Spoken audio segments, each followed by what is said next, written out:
사무엘상 7장의 설교를 통해서 이 미스바에 대해서 여러 차례 들어왔습니다. 미스바 성회를 통해 하나님의 역사가 일어나지 않았던 그들 가운데 하나님의 역사가 일어났고, 잃어버리고 빼앗겼던 것들을 다시 찾고 회복했고, 그 미스바 성회를 통해서 여러분 하나님의 대신하여 싸워주시는 놀라운 역사, 또 기도하면 된다는 하나님의 놀라운 믿음을 회복하는 그런 집회가 되었죠. 모든 문제 해결의 비밀이 주님과의 관계에 있음을 그들은 알게 되었고요, 이제 하나님의 말씀에 하나님의 다스림을 받아가면서 이제 그들은 하나님이 함께하는 인생이 되었어요. 이런 영적인 집회, 승리의 집회, 문제 해결의 복을 받는 그런 귀한 집회가 어디서 일어났습니까? 미스바 성회를 통해 일어났죠. 오늘 말씀은 그 미스바에서 있었던 다른 얼굴에 관한 말씀입니다. 오늘 본문의 말씀은 이스라엘의 사무엘상에 있었던 그 미스바 집회, 그 이전에 관한 이야기입니다. 오늘 본문의 말씀에 보면 이스라엘 백성들이 사무엘상 이전에 있는 이 사사기 시절의 내용인데요, 이들은 이 사사기 내용은 여호수아, 신명기, 여호수아 그 다음에 사사기인데, 신명기는 가나안 땅 들어가기 전에 가나안 땅 가서 이렇게 살아야 한다라는 모세의 설교가 모아진 것이고, 여호수아는 그 약속을 따라 여호수아가 후계자가 되면서 하나님께 순종하면서 순종의 역사를 통해 이 가나안을 정벌하고 가나안을 정복하며 하나님이 주시는 축복 속에 이기고 승리를 경험하는 것이 여호수아입니다. 그러면 여호수아가 마지막 24장에 여러분 죽게 되면서 너희들은 꼭 하나님이 주신 약속대로 가나안 땅에서 가만히 있지 말고 그 땅에서, 이 땅에서 젖과 꿀이 흐르기 위해서 너희들은 하나님의 말씀하신 대로 이 땅 거민과 통혼하지 말고 그들과 같이 교제하지 말고 그들을 내어쫓는 자들이 되어져야 한다라고 이야기하면서 그들의 어떤 문화와 풍속이 젖어지지 않도록 하나님이 내어쫓으라, 그렇지 않으면 너희에게 도리어 그것이 고통이 온다라고 하는 이 약속을 기억하고 꼭 그렇게 전쟁을 하면서 하나님 말씀에 순종해야 된다라고 했는데, 가나안 땅에는 들어갔지만 하나님의 젖과 꿀이 흐르는 아름다운 복을 누리는 것이 아니라, 여러분 도리어 그 약속의 땅에 들어왔는데도 복은커녕 힘들게 이방 민족들에게 고통을 당하는 참 어려운 삶을 살아가게 되었다라고 하는 내용이 이 사사기의 내용입니다. 여러분, 왜 이런 일이 있을까요? 하나님 분명히 젖과 꿀이 흐르는 땅에 가게 한다고 했는데, 젖과 꿀이 흐르는 축복은커녕 이방 민족이 맨날 쥐어 터지고 뺏기고 어려움당하고 피눈물이 나는 안타까운 모습이 왜 하나님의 젖과 꿀이 흐르는 그 약속의 땅에서 일어났냐고 하는 겁니다. 성경은 그 원인이 바로 하나님의 말씀에 대한 불순종 때문이다라고 말씀하고 있어요. 아까 말씀한 대로 그 땅 거주민들의 만행을 보시고 하나님은 이들을 더 이상 그냥 놔두면 안 되겠다 하시고 이스라엘 백성이 그들을 징벌하고 내쫓게 하셨어요. 통혼하지 말라, 사귀지 말라, 저들을 다 내어쫓으라. 그렇지 않으면 너희가 그들에게 도리어 내어쫓기며 그들이 너희의 가시가 될 것이라고 민수기 33장 55절에 그렇게 주님은 약속을 하고 예언을 했습니다. 그러나 그 말씀을 듣지 않고 여호수아 때처럼 믿음으로 내어쫓지 않고 오히려 그들과 통혼하고 그들과 편하게 지내면서, 싸움하기 싫으니까 타협하면서 편하게 지내면서 섞이게 됨을 통해서 이스라엘 가운데 우상이 들어옵니다. 그렇게 되면서 그들은 이제 고통의 때가 진행됨을 성경은 말씀하고 있어요. 혹시 준비됐으면 민수기 33장 55절과 사사기 2장 3절을 한번 띄워주십시오. 여기 보면 너희가 만일 그 땅의 원주민을 너희 앞에서 몰아내지 아니하면 너희가 남겨둔 자들이 너희의 눈의 가시와 너희의 옆구리에 찌르는, 안 보이네, 옆구리에 찌르는 것이 되어 너희가 거주하는 땅에서 너희를 괴롭게 할 것이요, 이렇게 말씀하고 있어요. 이것이 민수기에 약속한 거예요. 가나안 땅 들어가기 전에 약속한 것. 제가 보는 스크린은 너무 크게 해주지 마십시오. 아까 처음처럼 해주세요. 그리고 여러분, 사사기 2장 3절에 보니까 그들이 어떻게 했느냐. 자, 다 같이 한번 읽어봅시다. 시작. 그러므로 내가 또 말하기를 내가 그들을 너희 앞에서 쫓아내지 아니하리니 그들이 너희 옆구리에 가시가 될 것이며 그들의 신들이 너희에게 올무가 되리라 하였노라. 좀 더 구체적으로 말하죠. 왜 통혼하지 말라고 했냐? 그들의 신이 들어온단 말이에요. 죄가 들어온단 말입니다. 그들의 신이 너희에게 올무가 된다는 거지, 그들과 사이좋게 지내는 것 자체가 잘못됐다는 얘기가 아니거든요. 이미 그들은요, 동성애까지 갈 때까지 가가지고 하나님이 도저히 안 되겠다, 하나님이 심판해야 되겠다고 뜻을 정했어요. 그 심판을 이스라엘의 거룩한 민족을 통해서 하기를 원했던 겁니다. 근데 이스라엘 백성은 마치 아가기를 처형하지 않은 사울처럼 순종하지 않았습니다. 그러면서 그들에게 염려했던 그 우상이 이스라엘에게 들어왔습니다. 그게 사사기 역사입니다. 그래서 이 고난의 때를 맞으면서 동시에 저들에게 신앙에서 떠난 악한 불신자 같은 타락의 역사가 이스라엘 백성 가운데 계속 가중되고 있었습니다. 그 내용이 사사기 역사입니다. 사사기는 하나님이 다스려야 할 이스라엘 백성 가운데 하나님이신 왕이 저들에게 없기 때문에 자기들의 소견이 옳은 대로 행하였다고, 사사기 21장 25절에는 그렇게 이스라엘 백성들의 타락상의 원인을 지적하고 있습니다. 이 타락의 영적인 비밀을 우리에게 가르쳐 주면서 그 타락의 극치를 레위인의 타락 사사기 19장을 통해 말씀하고, 그 다음에 레위인의 타락, 그 다음에 이 오늘 말씀의 20장인 이 전쟁에 관한 이야기가 나오면서 이들이 어떠한 악행의 역사, 비극의 역사가 이후에, 타락 이후에 일어나게 되었는지를 우리에게 가르쳐 주는 말씀이 오늘 우리가 읽은 본문의 말씀입니다. 이 타락의 역사는 어디까지나 마귀 역사고 우리를 죽이는 사망의 역사입니다.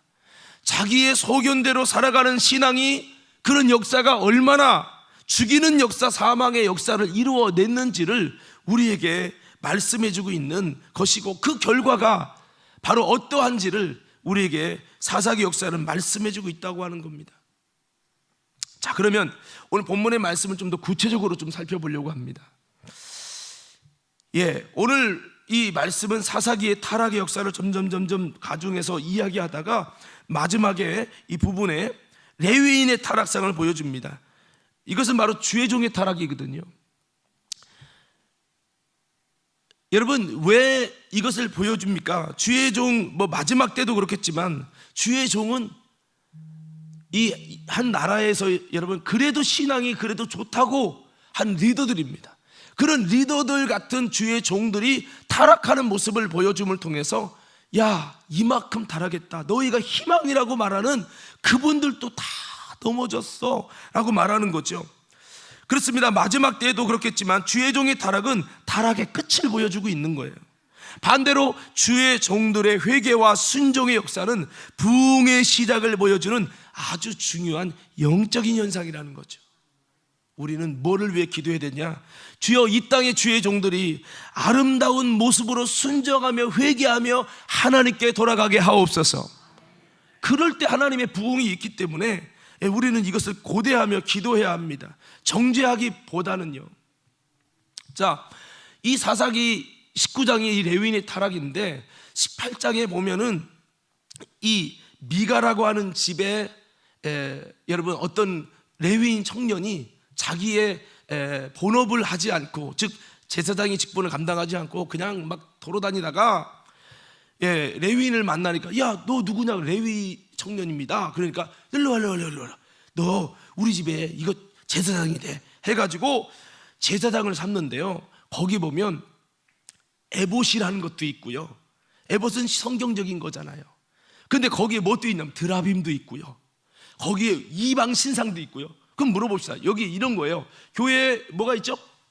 십자가가 있어요. 근데 여기에 그 불상을 세우는 거야. 그리고 여기에 무당 그 길을 세우는 거야. 이런 사람이 누구예요? 미가라는 하나님의 사람이었어요. 그러면서 신학교 나왔다고? 일로 와. 너가 목사해 하고선 그 신을 같이 섬기는 거야. 이게 꼭 어디 갔죠? 무당집 가면 예수님도 세워놓고 스님도 세워놓고 흰색 깃발, 태극기 다 세워놔. 이 잡신이지 뭐예요. 이게 뭐냐면 타락상을 말하는 거예요.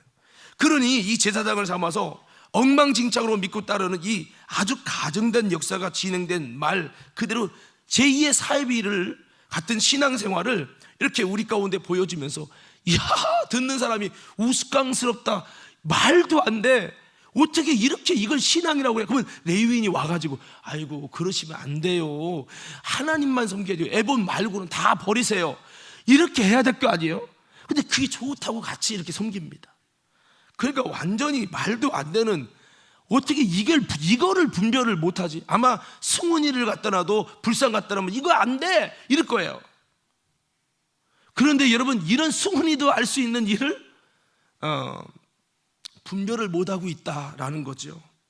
그런 다음에 레위기 여기 사사기 19장에 레위인, 진정한 레위인, 정통 레위인이 첩을 두고 살아가는, 그것으로 인하여 어떤 죄의 역사가 전개되고 있는지를 성경은 말씀하고 있습니다. 레위인이 자신의 첩을 데려오려고, 아마 그 첩이 더 이뻤나 봐요. 저는 잘 모르지만 첩의 집에 내려가 갖고 차석 여러분 장인 어른을 달래가지고 첩을 다시 설득해서 데리고 오는 장면이 나오죠. 근데 장인이 자꾸 계속 머무르게 해가지고 장인 때문에 미혹돼서 하루 있다가 온다고 하는 게 이틀, 3일, 4일 계속 딜레이가 됩니다. 지체돼서 하나님의 길에 오는 것을 더디하다가 자신의 첩이 마치 야곱이가 더디, 하나님의 부르신 베델로 더디 가다가 딸 디나가 강간당하듯 똑같은 일이 일어납니다. 자, 그 첩이 강간당하면서 죽게 됩니다. 이 어려움을 겪으면서 오늘 20장 오늘 말씀의 사건이 진행됩니다. 자신이 살기 위해 강도들에게 자기의 첩을 내줍니다. 그가 머물 곳이 없어서 어떤 노인분의 집에 머무르게 됐는데, 그 집에 머물렀을 때 그 불량배들이 찾아와갖고 막 동성애를 하려고 하죠. 그럴 때 그 노인이 이렇게 해가지고 그 첩을랑 그 여자들을 내놓는데, 그 모습은 꼭 소돔 고모라 땅에서, 여러분 그 롯이 야 내가 남자를 가까이 한 여자가 있다 하면서 마음대로 해라 하고 내주는 거랑 똑같은 모습이 반복이 돼요. 그것은 바로 그 땅이 얼마만큼 타락되어 있는지 여러분 그것을 말해주고 있죠. 그래서 결국에는 자신의 첩을 내어줌으로 인해서 자기의 목숨을 살립니다. 그 첩이 강간당하고 살았는 줄 알았는데 죽은 거예요. 그러니까 그 첩도 뭐 인격적으로 대우한 게 아니지요. 그래서 결국 죽으니까 그걸 12각 조각을 내가지고 이스라엘 나눠주고 전쟁을 소집하도록 불을 지핍니다. 누가? 레위인이요. 그래서 이스라엘이 화가 나가지고 전쟁을 준비하는데, 그게 오늘 말씀의 시작입니다. 오늘 20장 1절로 7절 말씀 한번 띄워주시고요. 20장 1절로 7절 말씀 띄워주시고 우리 한번 조금만 더 한번 읽어보겠습니다. 함께 읽겠습니다. 시작. 이에 모든 이스라엘 자손이 단에서부터 부엘세바까지와 길르앗 땅에서 나와서 그 회중이 일제히 미스바에서 여호와 앞에 모였으니, 온 백성의 어른 곧 이스라엘 모든 지파의 어른들은 하나님의 백성의 총회에 섰고, 칼을 빼는 보병은 40만 명이었으며, 이스라엘 자손이 미스바에 올라간 것을 베냐민 자손이 들었더라. 이스라엘 자손이 이르되 일어났는지 우리에게 말하라 하니, 레위 사람 곧 죽임을 당한 여인의 남편이 대답하여 이르되, 내가 내 첩과 더불어 베냐민에 속한 기브아에 유숙하러 갔더니 기브아 사람들이 나를 치러 일어나서 밤에 내가 묵고 있던 집을 에워싸고 나를 죽이려 하고 내 첩을 욕보여 그를 죽게 한지라.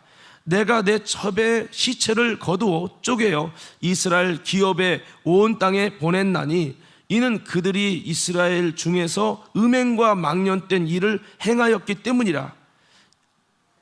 이스라엘 자손들아, 너희가 다 여기 있은즉 너희의 의견과 방책을 낼지라 하니라. 예. 여러분, 그러니까 이렇게 해서 이제 사람들이 모든 지파마다 1000명은 100명을 데리고 와라. 군대 내보낼 사람 100명은 10명을 데리고 오고 10,000명은 1000명을 데리고 와라. 그래가지고 10분의 1들을 다 이름 추려가지고 전쟁하려고 모입니다. 그게 뭐냐면 40만 명이 모입니다. 참 안타까운 것은 이스라엘의 타락 때문에 회개하려고 모일 때는 이렇게 열심히 10분의 1을 막 다 보내서 안 모여요. 그런데 보복하고 원수 갚는 일을 위해서는요 딸딸딸 뭉쳐지는 거예요.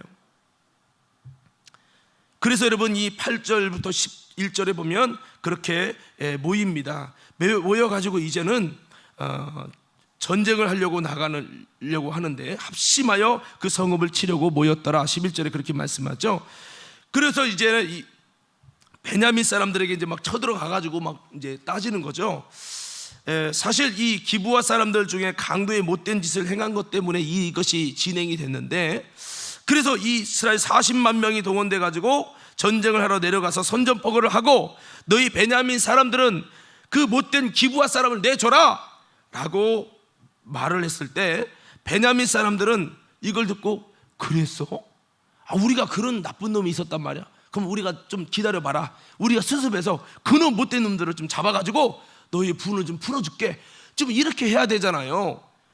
자처지경 조사도 안 해보고 베냐민 사람들은 그래도 어쩌라고, 뭐 요즘 애들 어쩔 TV 막 이렇게 했다는 거예요. 어른들은 못 알아듣죠. 저도 최근에 배웠어요. 자, 그래서 어쩌라고를 한 겁니다. 그렇게 해서 왜 그랬냐면 베냐민 애들이 가운데 군대, 아주 막강한 군대가 있었는데 그 중에 다윗이 골리앗 죽였잖아요. 여기 보면 왼손잡이가 700명이라고 하는데 이 왼손잡이가 뭐냐면 사실은 양손을 쓰는 사람이라는 거예요. 이쪽, 그러니까 오른손을 쓰는데 왼손도 기가 막히게 쓰는데 이 왼손잡이는 다윗처럼 샥 하면 골리앗 때려 죽일 수 있는 아주 이 물매를 던지면 기가 막히게 들어가는, 그러니까 옛날에는 칼 쓰잖아요. 뭐 그럴 때 이 막 총이 나가는 것 같은 사람이 700명인 거예요. 그러니까 그래?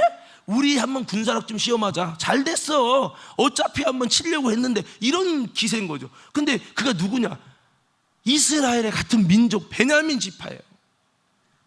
그래서 이 베냐민은 교만하게 당당하게 그 전쟁아 여러분 그 위협을 가지고 40만 명을 데리고 왔는데도 당당하게 외면하고 전쟁을 하자고 하게 됩니다. 이렇게 돼서 이제 전쟁이 시작되는 거죠. 자, 여러분 결국 이렇게 해서 전쟁이, 같은 민족끼리 전쟁이 일어난 거예요. 그때 여러분 이스라엘은 뭐라고 말을 하냐면 성경에 보면 하나님께 기도합니다. 하나님, 이 전쟁 어떻게 할까요? 라고 기도합니다. 그렇게 기도했을 때 하나님께서 이제 먼저 하나님께서 응답을 해주시는데 나가서 싸워라 이렇게 말씀합니다. 그래서 여러분 그러면서 유다가 먼저 나가라 이렇게 말씀해요. 그러면 여러분 이게 어디서 많이 들어본 얘기죠? 예, 이 사사기 1장 2장에 보면 이제 최초로 이제 전쟁할 때 유다가 먼저 나가죠. 예, 그러면서 이기고 승리하게 되잖아요. 그 사사기 1장 2장의 내용, 오늘 지금 우리가 하는 내용은 사사기 20장 내용이고요. 유다가 먼저 가라고까지 응답을 확실히 받습니다. 그래서 나가서 싸웁니다. 자, 물어보겠습니다. 이제 자, 40만 명의 이스라엘 군과 여러분 이 베냐민 지파와 싸웠어요. 자, 누가 이겼을까요? 자, 1번 이스라엘이 이겼다. 2번 베냐민이 이겼다. 1번에서 2번 두 개 둘 중에 하나 답이에요. 자, 몇 번이에요? 자, 1번이다. 2번이다. 모르겠다. 아주 적극적으로 둘째 하나 찍어봐요. 자, 우리 한번 19절 한번 볼까요? 19절. 자, 누가 이겼나 한번 봅시다. 19절. 자, 19절부터 한번 읽어보겠습니다. 시작. 이스라엘 자손이 아침에 일어나 기브아를 대하여 진을 치니라. 이스라엘 사람이 나가 베냐민과 싸우려고 전열을 갖추고 기브아에서 그들과 싸우고자 하며 베냐민 자손이 기브아에서 나와서 당일에 이스라엘 사람 2만 2천 명을 땅에 엎드려뜨렸으나 이스라엘 사람들이 스스로 용기를 내어 전날 전열을 갖추던 곳에서 다시 전열을 갖추니라. 23절이요, 이스라엘 자손이 올라가 여호와 앞에서 저물도록 울며 여호와께 여쭈어 이르되 내가 다시 나아가서 내 형제 베냐민 자손과 싸우리까 하니 여호와께서 말씀하시되 올라가서 치라 하시니라. 자 보세요, 전쟁에서 누가 이겼어요? 이스라엘이 졌단 말이에요. 베냐민이라는 한 민족이 이스라엘, 여러분, 나머지 지파 그 40만 명의 군대를 이겼단 말이에요. 이스라엘에 몇 명 죽었어요? 2만 2천 명이 죽습니다. 이 사건 때 엄청난 애도와 이스라엘 자손이 고통을 겪고 통곡을 하고 울음바다가 됩니다. 그러고 나서 하나님 어떻게 해요? 이대로 맙니까? 나가 싸웁니까? 그러니까 나가 싸우라 하나님 말씀을 하세요. 또다시 나가는 거예요. 그래, 다시 싸우자. 싸웁니다. 자, 2차 전쟁입니다. 자, 이스라엘이 이겼을까요? 여러분, 베냐민이 이겼을까요? 예? 이스라엘이 이겼다. 자, 베냐민이 이겼다. 아유, 이게 침이 떼고 아무것도 손 안 대고. 예, 정답은 자 24절에서 28절 있습니다. 좀 시작. 그 이튿날에 이스라엘 자손이 베냐민 자손을 치러 나아가매 베냐민도 그 이튿날에 기브아에서 그들을 치러 나와서 다시 이스라엘 자손 18,000명을 땅에 엎드려뜨리니 다 칼을 빼는 자였더라. 이에 온 이스라엘 자손이 모든 백성이 올라가 베델에 이르러 울며 거기서 여호와 앞에 앉아서 날이 저물도록 금식하고 번제와 화목제를 여호와 앞에 드리고 이스라엘 자손이 여호와께 물으니라. 그때는 하나님의 언약궤가 거기 있고 아론의 손자인 엘레아살의 아들 비느하스가 그 앞에 모시고 섰더라. 이스라엘 자손들이 여쭈기를 우리가 다시 나아가 내 형제 베냐민 자손과 싸우리까 말리까 하니 여호와께서 이르시되 올라가라. 내일은 내가 그를 내 손에 넘겨주리라 하시는지라. 자, 그러면 무슨 얘기예요? 누가 이겼다는 얘기죠? 베냐민이 이겨서 몇 명 죽었어요? 18,000명이 죽었어요. 참 중요한 거는 이스라엘의 총 죽은 숫자를 따라 보니까 4만 명이 죽었어요. 뭔가 떠오르는 거 없어요? 이스라엘이 처음에 소집할 때 1000에 100명, 10,000에 1000명, 10분의 1을 군사를 모집합니다. 근데 거기서 딱 얼마큼 죽었죠? 40만 명이 전쟁 나갔으니까 4만 명이 죽은 거예요. 그들이 내보낸 전쟁의 비율만큼 그대로 딱 그 숫자가 죽었어요.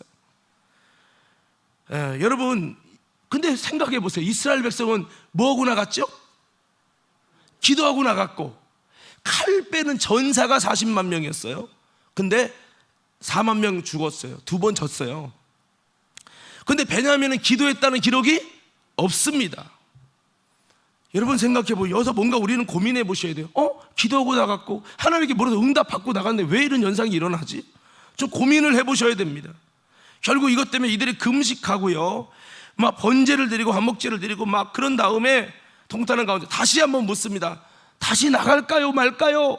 내 형제와 싸울까요 말까요? 물어볼게요. 여러분, 이 성경 얘기 말고 여러분에게 물어볼게요. 내 형제와 싸울까요 말까요? 그러면 뭐 해야 돼요? 아주 죽여버려. 그래야 돼? 예? 예. 하나님의 응답은 싸워라. 계속 싸우라 그러잖아요. 자, 결국에는 또다시 올라가라. 싸우라고 말합니다.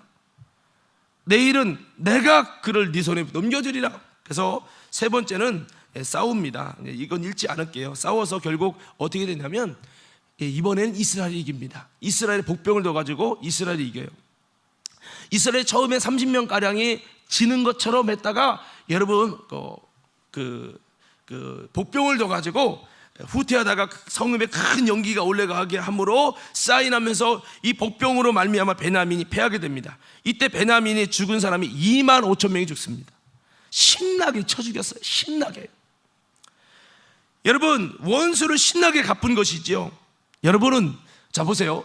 이스라엘이 4만 명 죽고 베냐민 지파가 2만 5천 명이 죽었어요.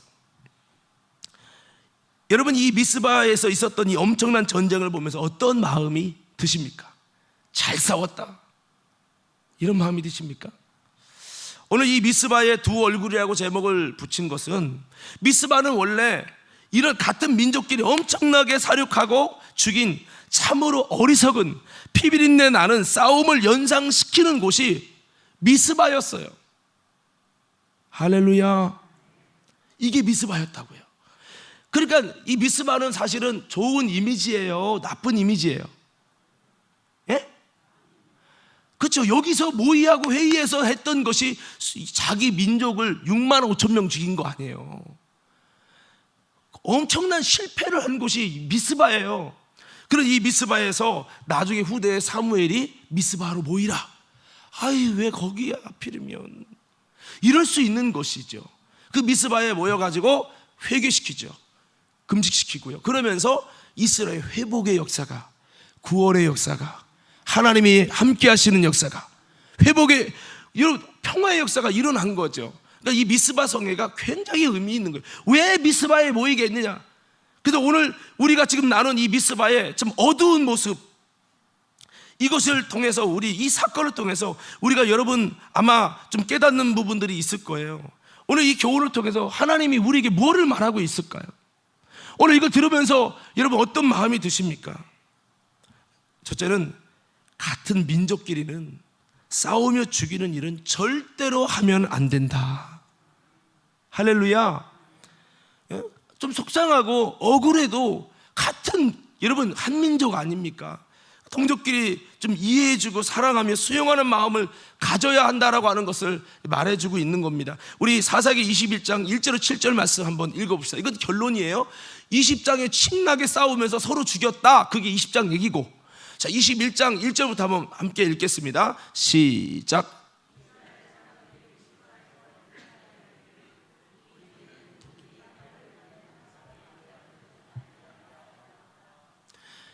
백성이 베델에 이르러 거기서 저녁까지 하나님 앞에 앉아서 큰 소리로 울며 이르되, 이스라엘 하나님 여호와여, 어찌하여 이스라엘에 이런 일이 생겨서 오늘 이스라엘 중에 한 지파가 없어지게 하시나이까 하더니, 이튿날에 백성이 일찍이 일어나 거기에 한 제단을 쌓고 번제와 화목제를 드렸더라.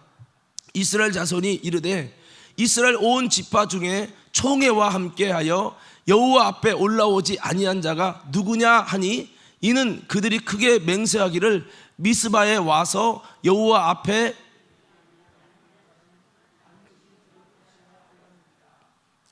이스라엘 자손이 그들의 형제 베냐민을 위하여 뉘우쳐 이르되, 오늘 이스라엘 중에 한 지파가 끊어졌도다. 어떻게 하면 아내를 얻게 하리요? 우리가 전에 여호와로 맹세하여 우리의 딸을 그들의 아내로 주지 아니하라 하였도다. 자, 여기까지 볼게요. 그러니까 처음에는 막 분이 있어갖고 그놈의 나쁜 놈들 하면서 그들에게 아내를 절대로 주지 않기로 하나님 맹세하노라, 맹세까지 했네.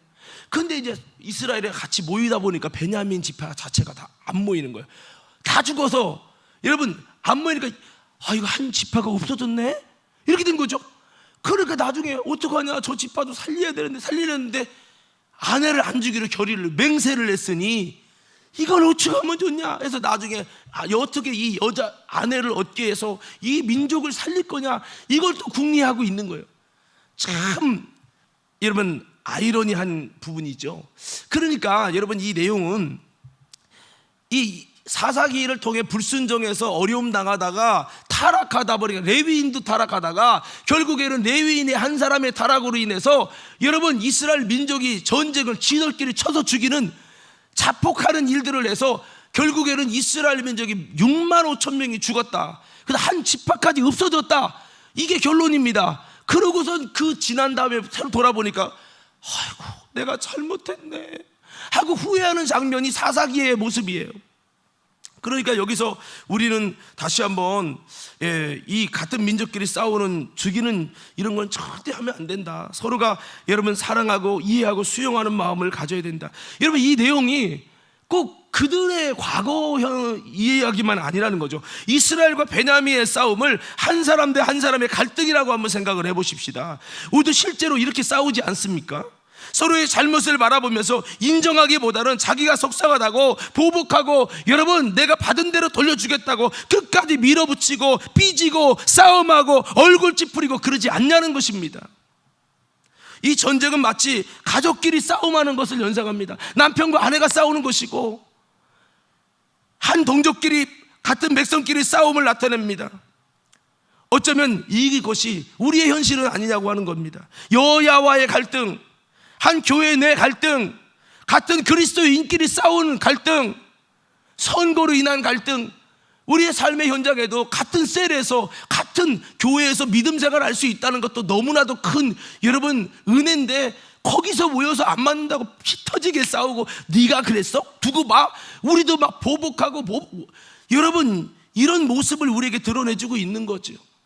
여러분, 그렇습니다. 문제가 있어도, 그냥 넘어가면 안 될 것 같이 보여도 원수 같고 보복하며 함께 칼로 시작하면 칼로 망한다는 것을 우리 가운데 말씀해주는 중요한 교훈이라는 거죠. 사랑하는 성도 여러분, 오늘 우리는 꼭 이것을 잊지 마시고, 여러분 다시 한번 서로가 이해하고 화합하고 살아가며 하나 될 수 있는 저와 여러분의 공동체가 되기를 예수님 이름으로 축원합니다.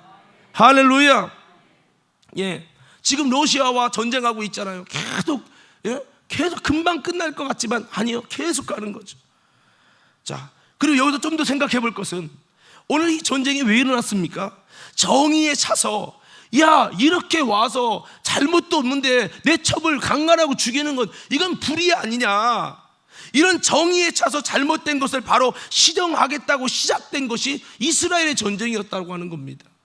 그러니까 뭐를 우리에게 깨닫게 하냐면, 정의에 차서 잘못된 것을 바로 시정하겠다고 하는 이 의부는 또 다른 희생의 시상과 불의의 역사를 만들어내고 만다라고 하는 겁니다. 의로운 사람 다윗의 정의감은 골리앗을 죽이고 하나님의 영광을 되찾아왔지만, 오늘 불의하고 죄악된 레위인의, 타락한 레위인의 정의감은 수많은 의로운 사람을 죽이는 일을 만들어냈다는 겁니다. 6만 5천 명을 죽였잖아요. 그래서 우리가 생각할 때, 내가 생각하는 의분을 가지고 이 시대를 올바로 잡겠다고 나선 의의 역사가 어떻게 보면 하나님의 자리에 앉아서 사탄에게 이끌려서 수많은 의로운 피를 흘리게 하는 일에, 마귀의 일에 쓰임받을 수 있음을 우리는 기억해야 한다는 것입니다. 그래서 예수님은 가라지가 잘못된 것이지만 그거 뽑다가는 알고까지 뽑히게 된다고 그냥 두어라 라고 하셨잖아요.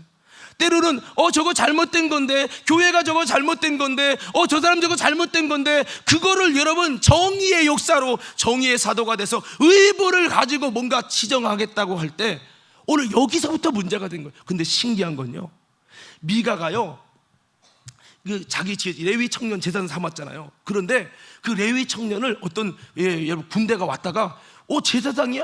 그러면서 그 미가 집에 있었던 에봇과 드라빔과 여러분 그 신상들, 그런 우상들을 다 가지고 가려고 막 가져가니까, 아니 당신 왜 가져가냐고. 그러니까 이 레위 제사장이 막 왜 가져가냐고. 그러니까, 야, 네가 여기 한 집의 제사장 되는 거랑 우리 민족의 제사장 되는 거랑 뭐가 좋냐. 그러니까, 아 그래요? 그럼 빨리 따라와. 그러니까 제사장이 더 큰 데로 간다고 따라갔어. 그러니까 미가가 봤을 때, 내가 고용한 제사장을 뺏어갔네, 금신상 그 우상을 뺏어갔네. 그래갖고 미가가 열받아가지고 막 전쟁해야 된다고 막 의분에 차가지고 이러니까, 여러분 그 단지파인가요? 그 사람들이 보고, 야, 우리가 싸워서 이길 수 없으니까 그냥 가만히 좀 참어. 네가 좀 입을 다물어. 그게 다 해갖고 여러분 그렇게 안 해가지고 이런 전쟁이 일어나려다가 그냥 무마됐어요. 그래서 여러분 한 사람의 아픔으로 끝났는데, 오늘 여기서는 이스라엘 이 레위인이라는 영향력을 가지고, 제사장이라는 영향력 가지고 이거 갖고 의부를 일으켜서 바로 잡겠다고 했던 전쟁이 수많은 의로운 사람의 피를 쏟게 하는 어려움을 겪게 된 것이죠. 오늘 우리는 이런 것을 보면서, 여러분 이 땅에서 뭔가 바로 잡아야 돼, 이걸 그냥 넘어가면 안 돼 라고 하는 이것이 더 많은 상처와 더 많은 눈물과 더 많은 여러분 아픔을 겪게 될 수 있음을 우리는 기억하면서, 내가 다윗 같은 의인이 아니라면, 내가 다윗같이 정말 하나님이 함께하는 사람이 아니라면, 잘못하면 레위인 꼴 할 수 있음을 기억하며 여러분 지혜롭게 절제할 수 있고 삭힐 수 있고 여러분 소화시킬 수 있는 은혜가 있기를 예수님 이름으로 축원합니다. 자, 그리고 이 사건을 볼 때 분명히 짚고 넘어갈 부분은, 이것은 레위인의 첩사건으로부터 시작했던 이 죄의 역사임을 기억할 수 있습니다. 이런 레위인의 타락으로 전쟁을 일으켜서 한 사람의 죄의 역사가 민족의 전쟁의 아픔까지 만들며 죄의 강력한 역사와 사망의 부흥을 일으켰다라고 하는 것은 이 한 사람이 얼마나 중요한지를 말해주고 있는 거예요. 레위인 한 사람 때문에 이 큰 전쟁이 일어났잖아요. 누구는 한 사람 때문에 전쟁을 일으켜서 수많은 사람을 죽이는 민족의 아픔을 일으키기도 하고, 누구는 한 사람의 순종으로 하나님의 살리는 역사를 일으키기도 하고, 한 사람이 참 중요하다는 거죠. 우리가 좌우 옆 사람에게 인사해 봅시다. 이렇게 인사해 봅시다. 당신은 어떤 사람이 될 것입니까? 한 사람이 중요해요. 한 사람 때문에 교회가 다 무너질 수도 있고요, 나라가 무너질 수도 있는 거예요. 여러분, 우리가 잘 알다시피 히틀러, 김일성, 이 한 사람 때문에 그 나라 전체가 고통을 당하는 거죠. 구약의 사울 한 사람 때문에 이스라엘이 참 하나님의 영광을 빼앗기잖아요. 그러나 구약의 다윗을 통해 이스라엘의 하나님의 영광이 찾아오잖아요. 구약의 요나 한 명 때문에 풍랑이 일어서 많은 사람을 힘들게 하잖아요. 그러나 여러분, 신약의 사도 바울 한 명 때문에 이 죄 가운데, 선장의 죄 가운데 일어난 풍랑이 바울 때문에 모든 사람이 살게 되어지고 그런 역사가 일어난다는 거죠. 성경은 뭐를 말합니까? 이 한 사람이 중요하다는 거죠. 한 사람 예수 그리스도의 순종함을 통해 많은 영혼을 살리게 됐다고 말씀하고 있어요. 그럼 나는 어떻게 될 것이냐? 오늘 이 성경은 사탄의 역사에 이끌려가지고 한 사람이 사탄의 역사로 이끌려 리더가 되니까 엄청난 저주와 사망의 역사를 만들어냈다는 거예요. 오늘 우리는 그렇게 쓰임받을 게 아니라 주님 앞에 쓰임받기를 원합니다. 여러분, 악한 영향력을 드러내는 것이 아니라 선한 영향력을 드러내야 된다고 하는 거죠. 그리고 이 사건을 통해 죄의 역사가 얼마나 무서운지를 말해주는 겁니다. 이 레위인의 이 하나의 죄로 시작된 것이 점점 눈덩이처럼 커져서 이제는 나중에 이스라엘에 큰 위기가 왔어요. 오늘 여러분, 우리 가운데 이런 죄가 여러분 어떤 일을 저지를지 모른다는 것을 오늘 성경은 말씀해주고 있습니다. 오늘 저와 여러분 가운데 다시 한번 우리 가운데 있는 이 죄악을 버리게 될 수 있기를 예수님 이름으로 축원합니다. 이걸 버려야 되는 거죠. 나부터 하나님 앞에 바로 설 수 있는 그런 과림교회 모든 성도들 되기를 간절히 소원합니다. 그래서 우리는 악한 역사를 일으키는 여러분 그런 자가 아니라 선한 영향력을 일으키는 하나님의 이런 사람들이 되어야 한다고 하는 거죠. 그리고 여러분, 더 나아가서 우리가 한 번 더 깊이 생각해 볼 필요 있는 것이 뭐냐면, 오늘 이 말씀 속에서 한번 이렇게 물어봅시다. 한번 따라해 볼까요? 누구의 잘못인가요? 자, 누구의 잘못인가? 저는 이 말씀을 보면서 처음에는 레위인이 문제네 그렇게 했는데, 잘 보다 보니까 그를 미혹시킨 장인도 꼭 마귀역사처럼 쓰임 받았어요. 그리고 그 레위인을 마음에 불을 지른 첩을 강간한 그 기브온 사람들, 그 사람들도 여러분 굉장히 악한 소돔 고모라 땅 같은 정말 사탄처럼 쓰임받는 원인 제공자예요. 그러니까 어떻게 보면 레위인이 첩사건을 통해 너가 잘못이야 라고 말할 수 있지만, 레위인 입장에서도 어떻게 보면 아니 내가 전쟁을 하려고 온 게 아니라 이렇게 억울하게 사람이 죽었어 라고 말할 수 있잖아요. 그러면 기브온 사람들, 그 기브아 사람들이 문제라고도 말할 수 있어요. 그런데 또 보십시오.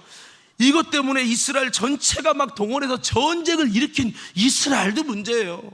좀 자제 좀 시켜야 될 수도 있는데 자제시킨 게 아니라 그 하나 때문에 40만 명의 군대가 동원돼서 전쟁이 일어났다는 것도 참 아픈 일이죠. 그 다음에 이런 것을 이야기했을 때 베냐민 사람이 그렇습니까? 그럼 찾아보겠습니다 라고 했어야 되는데 교만해가지고 그래 한번 어떻게 한번 해보자, 이런 이 베냐민 사람들도 문제라는 거죠. 그러면 이거를 잘 보면 진짜 누구의 잘못인가? 라고 하는 것을 우리에게 성경은 말해주고 있어요. 레위인으로 시작된 것 같지만 꼭 레위인만의 문제가 아니라 모두의 문제라고 하는 거죠. 저는 이 성경을 보면서 이 사사기 역사가 레위인이 타락해서 문제라는 것을 말하려고 하는 게 사사기 역사가 아니에요. 사사기에서는 타락의 실상을 보이기 위해서 여러분 실예로 레위인의 타락이 등장한 거지, 이게 레위인의 타락을 정죄하려고 하는 얘기가 아니라 레위인이 타락하기까지 이렇게까지 타락되었다라고 하는 걸 말해주고 있는 거예요. 동시에 이것은 이스라엘이 이만큼 타락했다라고 하는 것을 말해주고 있다라고 하는 겁니다. 그래서 이제 이스라엘의 희망인 레위인까지 이렇게 타락했으니 너희는 이제 끝까지 왔다. 너희 이스라엘 백성 전체가 타락해서 이제 마지막 보류인 레위인까지 타락했다. 그러니 이제 희망이 없어졌으니 너희가 전심으로 돌아오지 않으면 이보다 더 큰 환난과 어려움과 고통이 임하게 될 것이라는 것을 이 말씀한 내용이라고 하는 거죠. 할렐루야. 자, 여기 이 시점에서 시간이 거의 다 됐는데요, 누가복음 13장을 한번 띄워주십시오. 누가복음 13장 한번 띄워주세요. 자, 우리 한번 1절부터 5절까지 한번 읽어볼게요. 시작.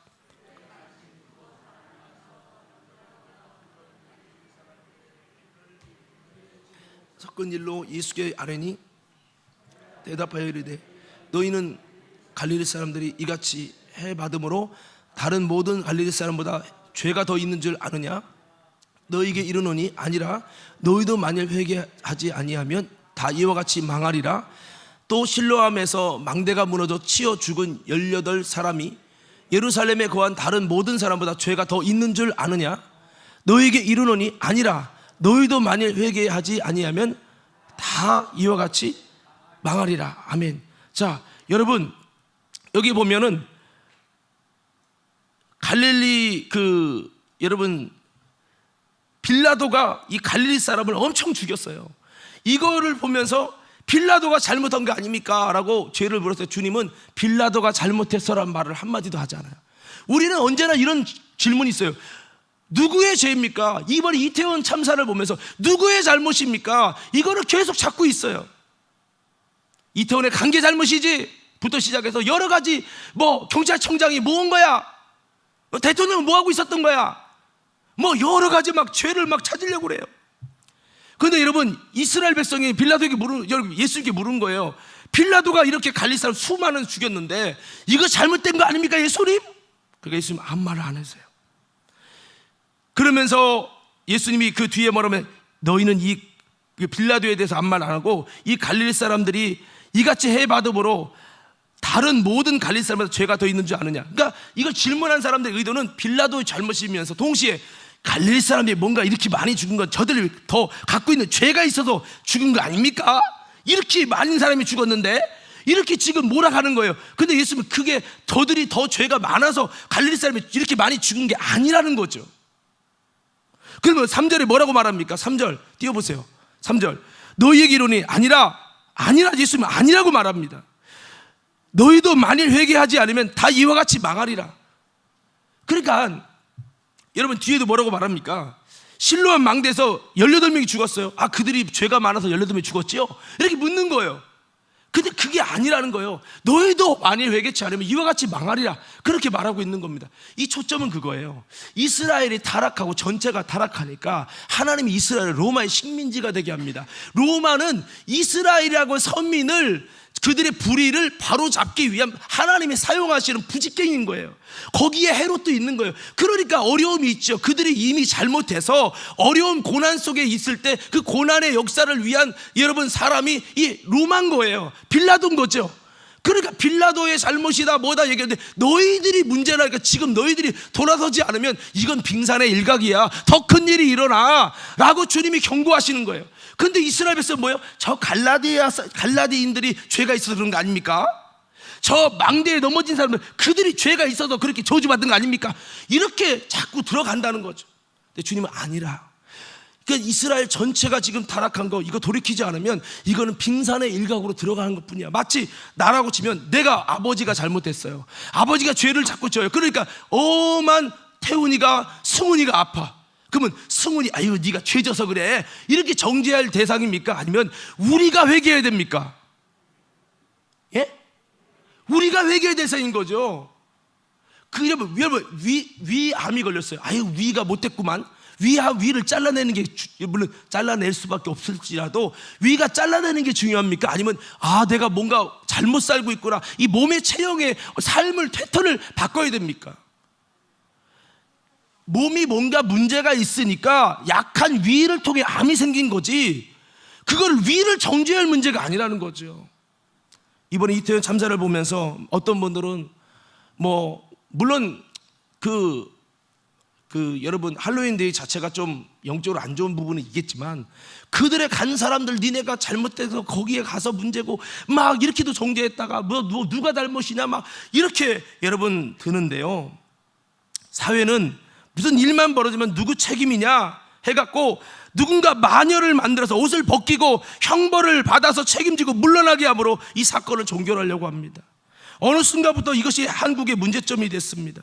때로는 대통령 문제 삼고요, 때로는 장관 문제 삼고요, 누군가는 희생돼서 옷을 벗기든지 죽이든지 해서 종결을 하려고 하는 거예요. 때로는 교회에서도 목사가 문제야, 장로가 문제야, 누가 문제야, 누군가를 갑투를 씌워서 희생양을 만들어버리고 그래 해결됐어. 아니요, 우리 모두가 정말 어떻게 보면 회개될 문제라는 거죠. 여러분, 이태원 참사 어쩌면 우리 대한민국 전체 한국교회의 타락에 대해서 하나님께서 어쩌면 그들이 희생양이 된지도 몰라요. 그들의 고통에 대해서 우리는 저주하거나 여러분 안 좋게 평가할 것이 아니라 다시 한번 여러분 이런 일들이 일어난 것 어쩌면 정말 우리가 올바른 교회의 모습을 나타내지 못하고 세상의 빛과 소금이 되지 못하게 했고 사람들이 그쪽으로 악으로도 치우칠 수밖에 없도록 방관했던 우리들의 잘못을 회개하면서 여러분 먼저 믿은 믿음의 사람들이 하나님께로 돌아오며 가슴을 치며 회개할 수 있는 저와 여러분들이 되어야 할 줄로 믿습니다. 오늘 말씀을 마무리하겠습니다. 여러분, 오늘 이 사건들 좀 가슴 아픈 사건을 통해서 다시 한번 우리들이 어떻게 앞으로 살아가야 할지, 또 우리가 여러분 이런 모든 일들 앞에서 우리가 어떻게 하나님 앞에 나아가야 할지, 오늘 이 말씀의 결론은 오늘 사사기 21장 마지막 절수에 보면 이런 모든 죄악과 어둠의 역사, 가슴 아픈 일들의 모든 일어나는 이유는 왕이 없기 때문이다. 왕이, 즉 예수 그리스도가 온전한 다스림을 통해 올바르게 나가야 되는데 그게 안 되다 보니까 이렇게 어려움과 가슴 아픈 일이 계속 일어난다라고 하는 거죠. 죄악의 길도 걸어가고요. 오늘 저와 여러분 가운데 예수를 믿고 살아가지만 우리 안에 진짜 나를 다스리는 분이 왕 대신 예수님이 없다면 우리도 계속 죄악 가운데 살아갈 거예요. 그 죄악된 삶은 우리의 가슴을 아프게 하는 어려움을 만들어낼 거예요. 생각지 않은 분쟁이 일어나고 생각지 않은 가슴 아픈 일이 일어나서 통곡을 하는 일이 계속 발생될 겁니다. 오늘 다시 한번 주님이 다스리시기 원하고 주님의 인도받아서 아름답게 승리해 나갈 수 있는 저와 여러분 모두가 되어지기를 예수님 이름으로 축원합니다.